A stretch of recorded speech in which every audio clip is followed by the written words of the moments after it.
कोई एक महाराष्ट्र में बोल रहा है कि मस्जिद में घुस के मारूंगा। सुनिए सुनिए, मस्जिद में घुस के मारूंगा। प्राइम मिनिस्टर, क्या कानून उस पर लागू नहीं होगा जो कह रहा है कि मस्जिद में घुस के मारूंगा? क्यों कह रहा है वो? क्योंकि जानता है कि मोदी इख्तिदार पर है, इसीलिए मस्जिद में घुस के मारूंगा। तो जितने भी दुनिया में अल्लाह के रसूल सल्लल्लाहु अलैहि वसल्लम की शान में गुस्ताखी करने की कोशिश कर रहे हैं, वो तमाम के तमाम वलदुल हराम है।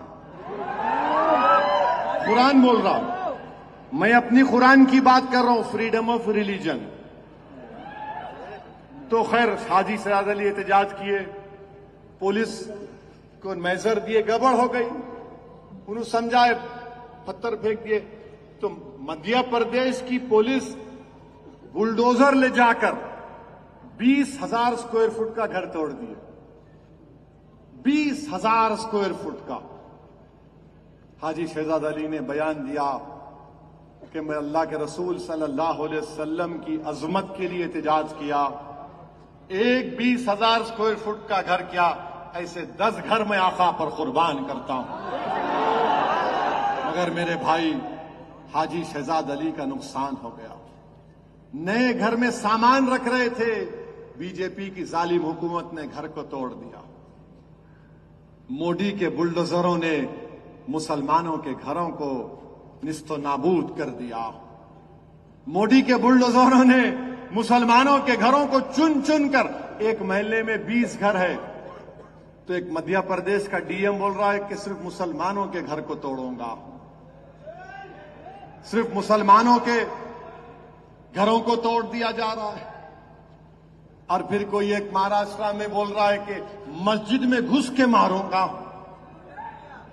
सुनिए सुनिए, मस्जिद में घुस के मारूंगा।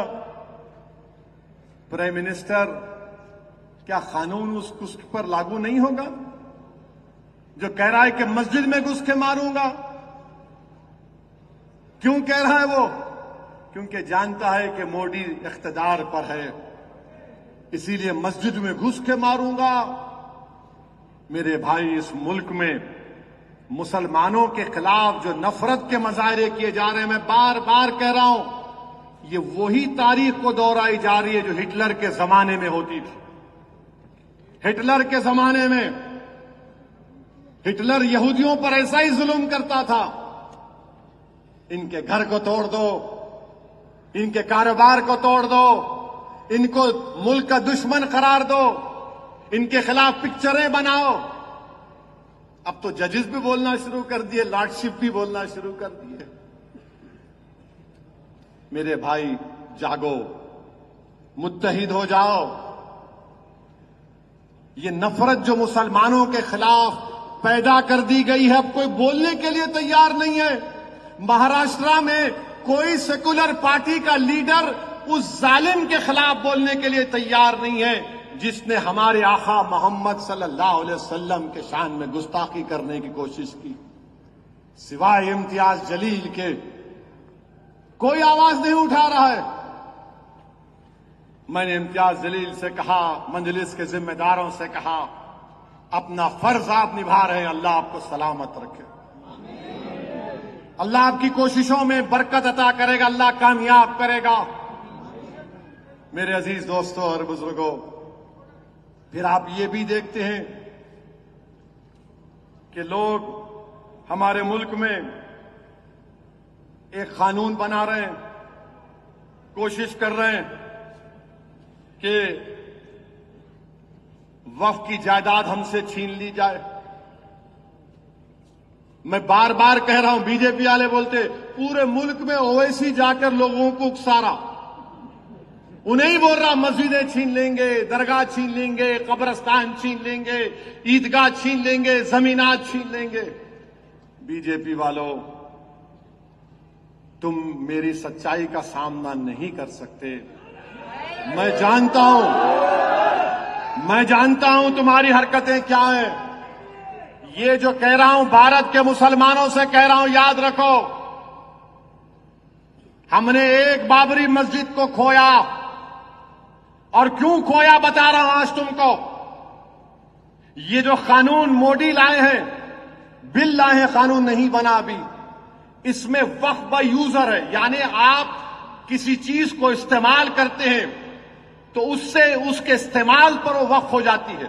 मिसाल के तौर पर एक कब्रिस्तान है, तदफीन हो रही, वक्फ की हो जाती बरसों से। मस्जिद है, जिस अंग्रेजी का वर्ड है टाइम इमेमोरियल से आप नमाज पढ़ रहे हैं, वक्फ बाय यूजर है। ईदगाह है।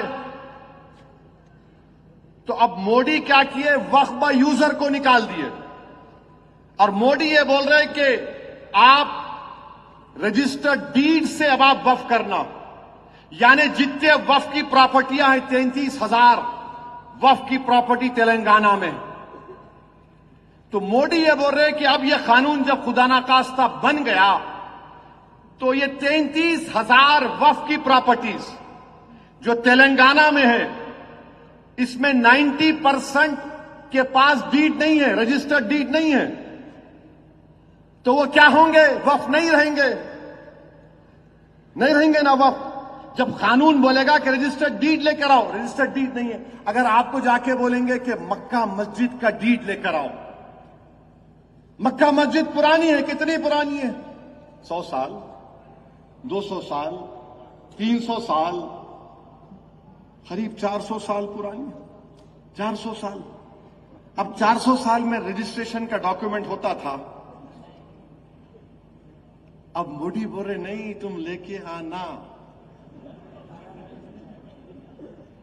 लेके आना। तो गई हमारी मस्जिद, जाती नहीं जाती। वक्फ बाय यूजर खत्म हुआ तो गया ना।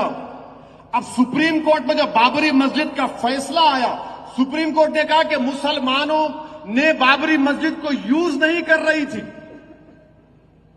आप वक्फ बाय यूजर नहीं थे, इसलिए मस्जिद आपसे छीन ली गई।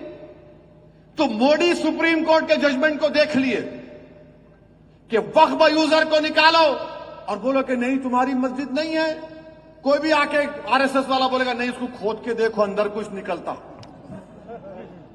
इनको खाली खोदना आता है इनको। अरे घर में किसको रखे तो दूसरों का नहीं खोदता उन्हें जाके, हर चीज में नहीं, यहां खोदे तो ये निकलता कते। मेरे भाई सुनो, मजाक का मौजू नहीं है ये अगर कानून बन जाएगा, उत्तर प्रदेश में 1,21,000 वक्फ की प्रॉपर्टीज है, 1,12,000 के पास कागज ही नहीं है। वक्फ बाय यूजर खत्म हो गया तो जायदादें कौन लेगा, वो जायदादें कौन लेगा बताओ। तुम्हारे पास लीगल उसके ऊपर इख्तियारी नहीं होगा, कोई भी घुस जाएगा। वक्फ बाय यूजर निकाल दिए।